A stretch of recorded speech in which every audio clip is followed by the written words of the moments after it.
kita tanya Oh iya, ke iya, teman oke, kita oke, yang oke. satu ini aja kali ya, biar Mas jelas Denza. informasinya Mhm. ke Mas Denza dari Detik Jatim yang kembali lagi ke Detik Sore nih. Selamat sore Mas Denza.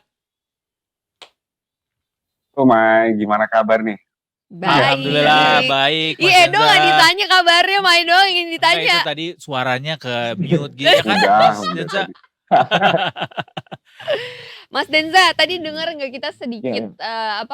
Aku tadi lupa-lupa inget sih sebenarnya Bu Khofifah dan Mas Emil Dardak itu daftarnya di hari pertama atau kedua ya? Mereka daftar tepatnya kemarin. Kemarin di hari Hari kedua kedua berarti. ya. Iya, Oke, di jadi hari kedua. mm-mm, Jadi memang proses pendaftarannya pun juga diiringi dengan budaya lokal, parade budaya lokal yang memang menarik ya, termasuk ada simbol yang kemudian ditampilkan oleh Khofifah dan Emil itu kereta kencana khas Madura namanya Uldaul gitu. Mereka naik di kereta itu kemudian. Nah ini ya. Gitu, Mai. Ya, betul. Jadi kalau menurut pengamat memang ada simbol tertentu dari kenapa Uldaul yang dipilih begitu. Karena memang Khofifah dan Emil sendiri selama satu periode menjabat itu juga mereka cukup ingin supaya kepemimpinan mereka itu dirasakan secara komprehensif oleh masyarakat Jawa Timur. Karena memang Jawa Timur itu bukan cuma yang ada di Pulau Jawa, tapi juga ada di Pulau Madura begitu kan. Jadi yang kali ini kemungkinan yang ingin ditunjukkan oleh Khofifah Emil adalah di periode kedua ini mereka akan tetap memperhatikan masyarakat Madura begitu, karena memang kan terpisah laut begitu ya. Iya. Oke, itu untuk Bu Khofifah dan juga Mas Emil gitu. Kalau untuk dua lagi, gimana nih Mas Denza? Ada Ibu Luluk Nurhamidah dan Bu Tri Risma hari ini. Seperti apa? Akan daftar kapan nih rencananya nih, Mas? Ya karena memang dari KPU sendiri kan memang memberikan batas waktu itu hari ini terakhir ya. Sampai Jadi tengah memang malam mereka akan sampai tengah malam. Kalau kemarin itu dibuka mungkin nggak sampai tengah malam, tapi hari ini dibuka sampai tengah malam. Tapi keduanya sudah memastikan sebenarnya rencana untuk pendaftaran di KPU. Kalau dari PKB sendiri, Bu Luluk Nurhamidah itu sendiri dengan dari pasangannya juga itu akan mendaftar nanti sekitar jam 6 sore. Sementara dari PDIP yang mengusung Bu Risma dengan Gus Hans itu akan direncanakan sesuai yang sudah disampaikan oleh sekretaris dari DPD PDIP Jatim itu jam 8 malam nanti. Jadi dua-duanya sama-sama akan bawa masa nih untuk pendaftaran ke KPU nanti. Kalau peta persaingannya sendiri gimana Mas antara tiga Sri Kandi ini? Kalau sejauh ini memang dari sejak awal sebenarnya kan berbagai survei sudah menyebutkan ya bahwa Khofifah itu memang calon petahana yang di atas angin gitu ya. Jadi seolah-olah memang sampai di detik akhir pendaftaran itu pun seperti tidak ada lawan begitu. Tapi begitu ada kemunculan Risma yang kemudian diusung, kemudian mendadak diusung oleh PDIP ini, dipastikan bahwa Risma akan maju. Ini akan menjadi lebih menarik akhirnya peta politik di Jawa Timur. Dan Pilgub ini juga semakin menarik ketika PKB juga memastikan mengusung calon sendiri.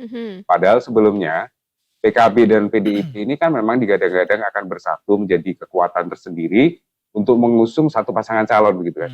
Tapi ternyata diwujudkan ada 3 pasangan calon dan tiga-tiganya Sri Kandi. Ini yang menarik di Jawa Timur. Ya, dengan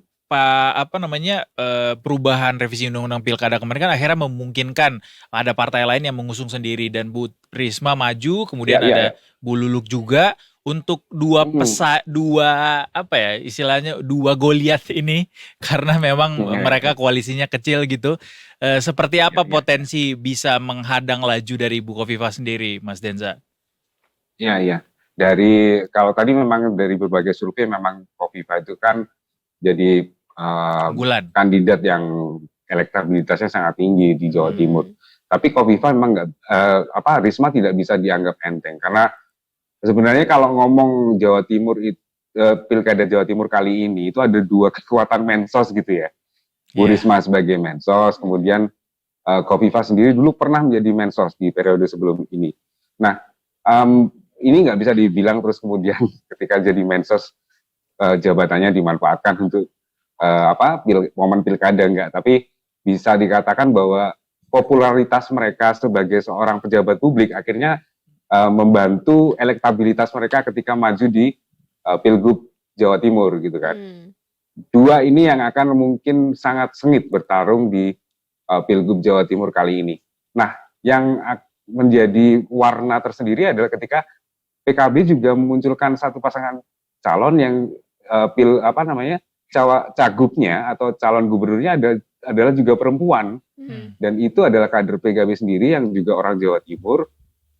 Dan menurut dari PKB sendiri, ini nggak bisa diremehkan karena mereka punya pengalaman sebagai seorang legislator, punya pengalaman menyusun berbagai peraturan, dan ada banyak masalah di Jawa Timur yang menurut PKB perlu dibereskan dengan peraturan-peraturan begitu.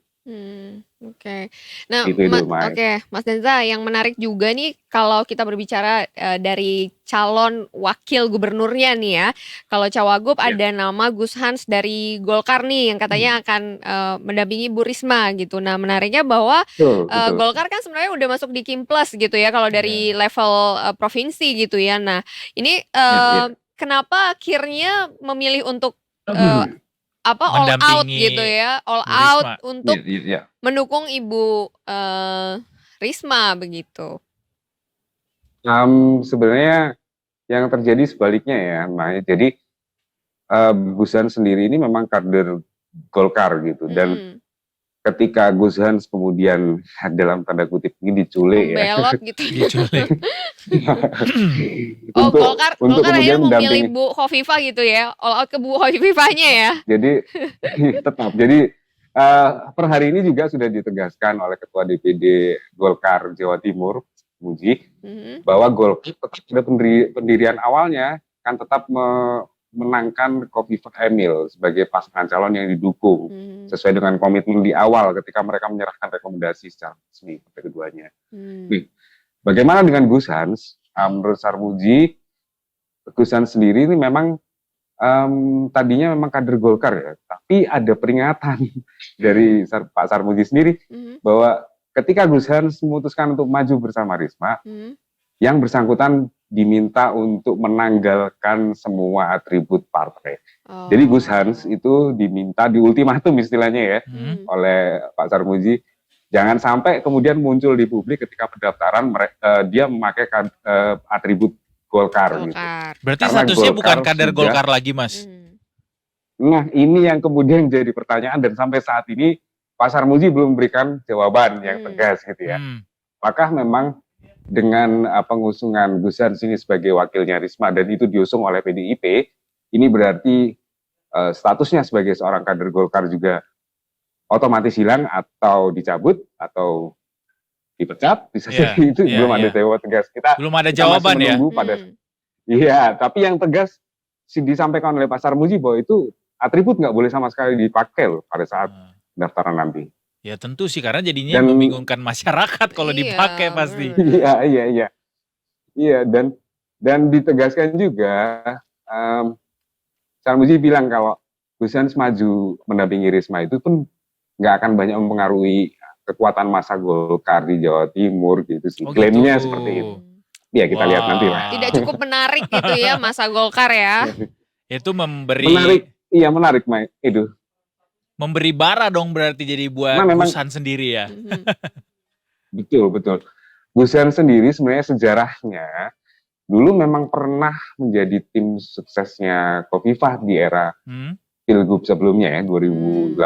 Jadi Gus Hans ini ketua jaringan salah satu banom lah di Nahdlatul Ulama waktu itu dan kemudian dipilih menjadi ketua tim ses sama Khofifah gitu. Nah pada saat itu dengan kepemimpinan Gus Hans sebagai tim ses itu Khofifah berhasil memenangkan pertarungan kan di Pilgub Jatim 2018. Nah ini bisa jadi kekuatan Gus Hans ada di sini karena dia memahami betul bagaimana strategi politik yang digunakan oleh Khofifah, kemudian kekuatan masa Khofifah ada di mana. Bisa jadi dengan adanya Gus Hans di pihak PDIP menjadi punya kekuatan khusus untuk ya benar-benar membaca peta kekuatannya Khofifah dan kemudian masuk secara perlahan ke sana. Tapi kalau dilihat kasusnya kan mirip-mirip dengan kasus yang sama dialami oleh Mas Gibran gitu, ketika masih kader PDIP kemudian cabut gitu menjadi wakil dari partai lain selain yang diusung oleh PDIP, sehingga otomatis disebutkan bahwa Mas Gibran tuh sudah melepas KTA-nya begitu. Tapi kalau ini belum terjawab ya. Belum terjawab. Hanya pesan ultimatum tadi yang memang disampaikan oleh Sarkozy bahwa seluruh atribut harus ditanggalkan ketika Gus Hans mendaftar. Tapi yang jelas sikap Golkar sendiri kan sudah jelas.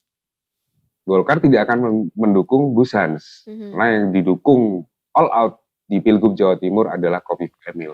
Iya, oke. Nah, ya, itu dua pasangan. Nah, satu pasangan lagi yang dari PKB ini kan, mengingat Jawa Timur ini adalah bisa dikatakan basisnya PKB ya Mas ya. Ini bisa menjadi nilai plus nggak nih?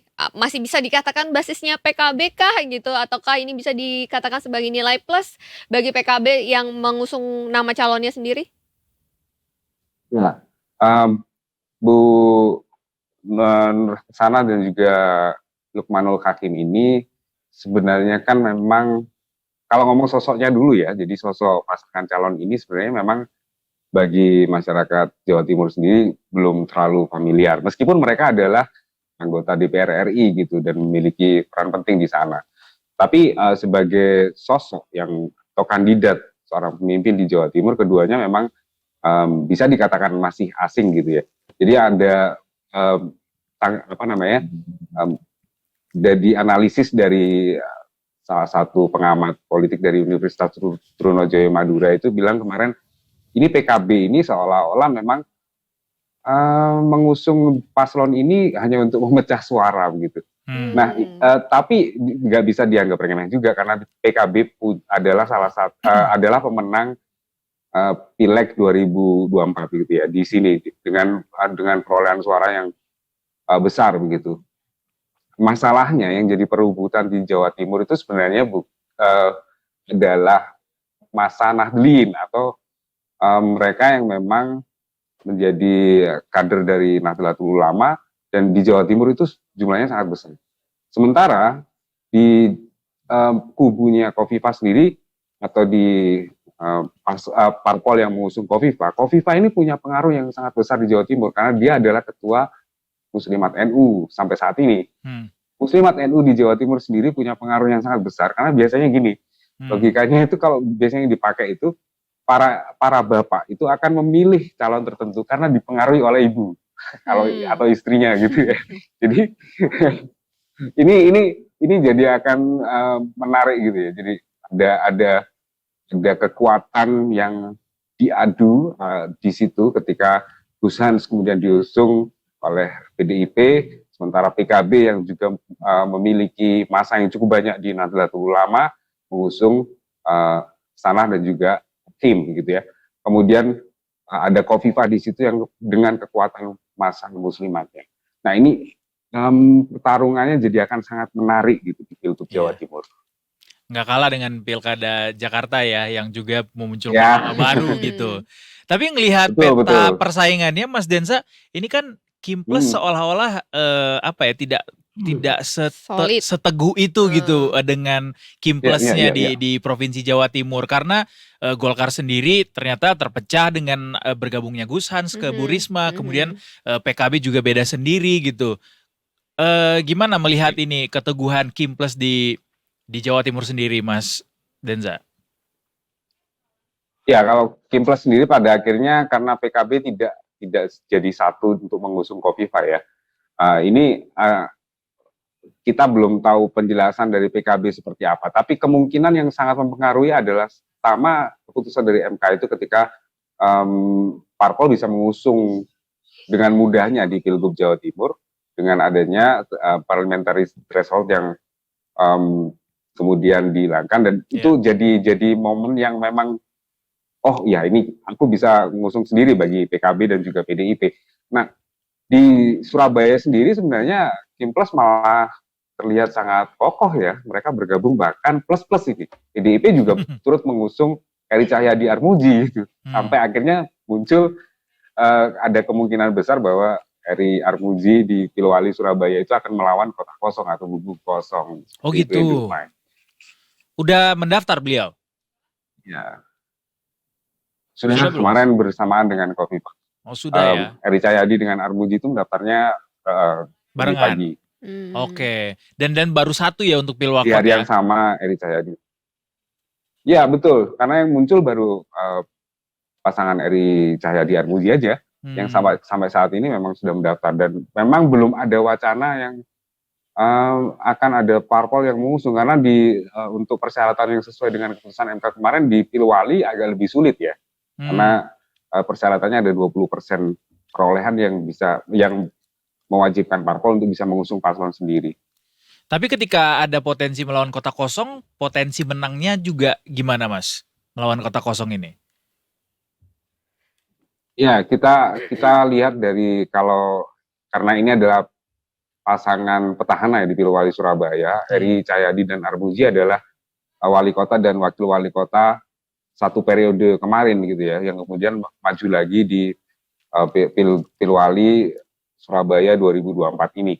Nah, apa yang menjadi analisis dari teman-teman pengamat politik itu juga mereka memperkirakan bahwa bumbu kosong atau kota kosong tidak akan bisa menang melawan paslon ini, karena selain mereka ini didukung oleh seluruh kekuatan partai politik parlemen pemilik kursi di DPRD, selain itu juga banyak yang sudah mengakui bahwa prestasi atau capaian-capaian dari Eri dan Armuji ini memang cukup baik di Surabaya.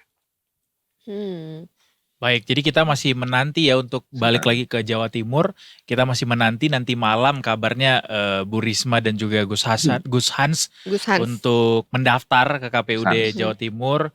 Kemudian juga Bu Luluk dan juga Lukman juga akan rencananya malam ini ya Mas Denza ya. Berarti Mas Denza lembur nih malam ini. Lembur untuk melaporkan kepada kita besok. Ya, karena memang ini dengan peta seperti ini itu berat ya, karena kontestasi pilkada setiap 5 tahun sekali ini kan memang sangat membutuhkan partisipasi masyarakat yang sangat besar. Artinya ya sebisa mungkin lah masyarakat itu tidak sampai kemudian golput gitu kan. Jadi dengan adanya komposisi tiga Srikandi yang meramaikan Pilgub Jawa Timur ini, masyarakat akan pasti mencari tahu tuh ya. Jadi mereka lebih penasaran ini siapa sih yang diusung PKB gitu kan. Semoga seperti itu, karena dengan suasana seperti itu masyarakat akan menjadi lebih proaktif ya. Dan ketika di hari hanya pemilihan pencoblosan itu kemudian mereka datang ramai-ramai ke TPS untuk menyalurkan hak suara. Jadi tidak serta-merta jumlah parpol yang mendukung itu akan menjadi keunggulan yang mutlak begitu Mas Denza ya? Ya, kalau untuk kekuatan parpol memang di Khofifah sendiri memang sangat gemuk ya. Hampir semua partai politik pemilik kursi mendukung Khofifah kecuali PKB dan PDIP. Nah, itu juga memang dari masa atau konstituennya parpol menentukan juga, tapi sosok atau kandidat bisa jadi ya membalik apa yang kita prediksi selama ini bisa jadi ya. Karena di sana ada Risma yang juga tidak bisa dianggap enteng. Risma sendiri punya, selain sebagai mensos, dia juga pernah punya banyak prestasi sebagai wali kota Surabaya, sebagai pemimpin di ibu kota Jawa Timur gitu, yang memang pada era ketika dia memimpin banyak pembangunan yang memang harus diakui berhasil gitu. Tapi Khofifah sendiri juga sangat masih teringat oleh masyarakat bahwa selama satu periode kemarin juga banyak visi misi yang ketika dia sampaikan di 2018 pencalonan itu diwujudkan selama satu periode itu bersama Emil Dardak. Mas Denza nanya sedikit dong, apa sih yang paling disoroti dari Provinsi Jawa Timur saat ini untuk bisa dijadikan PR bagi para calon kepala daerah ini?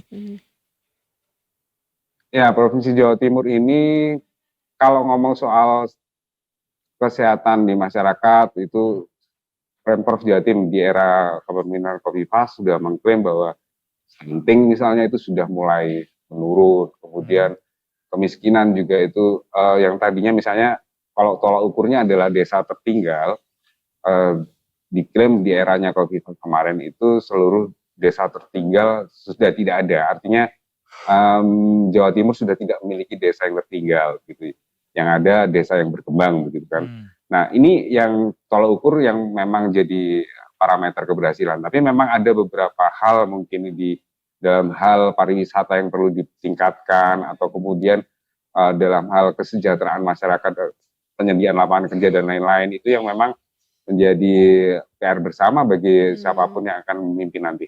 Iya, iya. Mungkin desa-desa wisata yang ada di Surabaya gitu ya Mas ya, bisa dibuat lebih menarik lagi. Oh iya. Banyuwangi juga. Banyuwangi juga. Surabaya kan banyak tuh desa-desa wisata. Jawa Timur banyak banget. Bukan desa wisata sih, justru site ya kan. Kalau di Surabaya tuh ada rumah kosnya Bung Karno dulu. Betul gitu betul kan. di Surabaya. Soalnya tempat-tempat yang mungkin bisa dijadikan daya tarik wisata gitu, untuk menjadi pemasukan bagi kota begitu. Termasuk membuat Jawa Timur lebih ramah lingkungan ya. Gimana Mas? Ya betul. Main sama Edo udah pernah main-main atau wisata di Jawa Timur belum? Wah udah banyak, kita udah keliling Mas. Sebutin.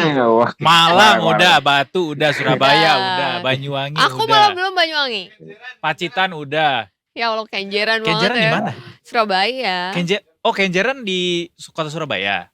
Itu loh yang Surabaya, ada pantai. Yang ada kupang itu ya Mas ya, makanannya ya.